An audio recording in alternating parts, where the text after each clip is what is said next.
నెల్లూరు జిల్లా కావలిలో వైఎస్సార్ కాంగ్రెస్ పార్టీ 16వ ఆవిర్భావ దినోత్సవ వేడుకలను ఆ పార్టీ నాయకులు ఘనంగా నిర్వహించారు.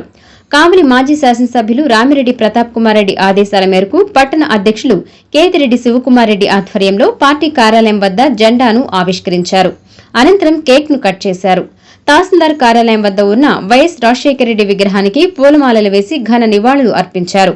ఈ సందర్భంగా నాయకులు మాట్లాడుతూ పేదల పక్షాన నిలిచే పార్టీ వైఎస్సార్ కాంగ్రెస్ పార్టీ అన్నారు. వైఎస్ జగన్మోహన్ రెడ్డి నాయకత్వంలో ప్రజలకు సేవ చేయడమే లక్ష్యమన్నారు. వైఎస్సార్ ఆశయాల సాధనకు కట్టుబడి పనిచేస్తామని నాయకులు పేర్కొన్నారు. ఈ కార్యక్రమంలో వైఎస్సార్సీపీ నాయకులు కార్యకర్తలు పాల్గొన్నారు. ప్రజా సంక్షేమం కోసమే ఏర్పడిన పార్టీ, రాజశేఖర రెడ్డి గారి ఆశయాలను కొనసాగించడానికి ఏర్పడిన పార్టీ వైఎస్ఆర్సీపీ పార్టీ. అదే సిద్ధాంతాలతో ప్రతిపక్షంలో ఉన్న అధికార పక్షంలో ఉన్న రాజశేఖర రెడ్డి గారి ప్రవేశపెట్టిన పథకాలు అమలుపరిచేదానికి ఆ రోజు పోరాటాలు చేశాం. అధికారంలోకి వచ్చిన తర్వాత వాటన్నిటిని అమలు చేశాం.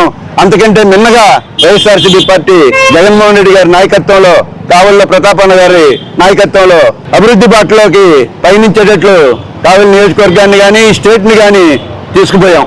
కాకపోతే అందరికీ తెలిసిన విధంగానే ప్రజా సంక్షేమంలో ముందుకు పోయినా, ప్రజల ఆదరాభిమానాలున్నా కొన్ని ఈవీఎంల ప్రభావంతో అధికారాన్ని కోల్పోవడం జరిగింది.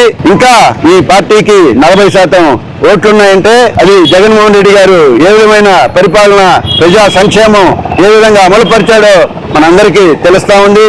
అదేవిధంగా రాబోయే రోజుల్లో కూడా జగన్మోహన్ రెడ్డి గారికి అండగా, కావలిలో ప్రతాప్ రెడ్డి గారికి అండగా మనందరం ఉండాలని, ఉంటామని తెలియజేస్తూ ఇక్కడికి వచ్చిన ప్రతి నాయకుడికి కూడా ప్రత్యేకమైన కృతజ్ఞతలు, ధన్యవాదాలు తెలియజేస్తూ చూసే ఎల్లుడి లేని విధంగా ఈ రాష్ట్రంలో 4 పోర్టులు తీసుకురావడం జరిగింది, 11 ఫిషింగ్ హార్బర్లు తీసుకురావడం జరిగింది. అదేవిధంగా ఈ రాష్ట్రంలో 17 మెడికల్ కాలేజీలు తీసుకురావడం జరిగింది. ఇవన్నీ కూడా ఈ రాష్ట్రానికి శాశ్వత ఆర్థిక వనరులుగా చేకూర్చడానికి ఆయన ప్రయత్నం చేయడం, నాడు నేడు ద్వారా ప్రతి పేదవాడు ఇంగ్లీష్ మాధ్యమంలో చదువుకోవాలని చెప్పని నాడు అమ్మఒడి తీసుకురావడం, చేయూత, ఇలా అనేక రకాలైన కార్యక్రమాలు తీసుకొని పేదవాడికి వాడి అభ్యున్నతి కోసం చేయూతనివ్వడం జరిగింది.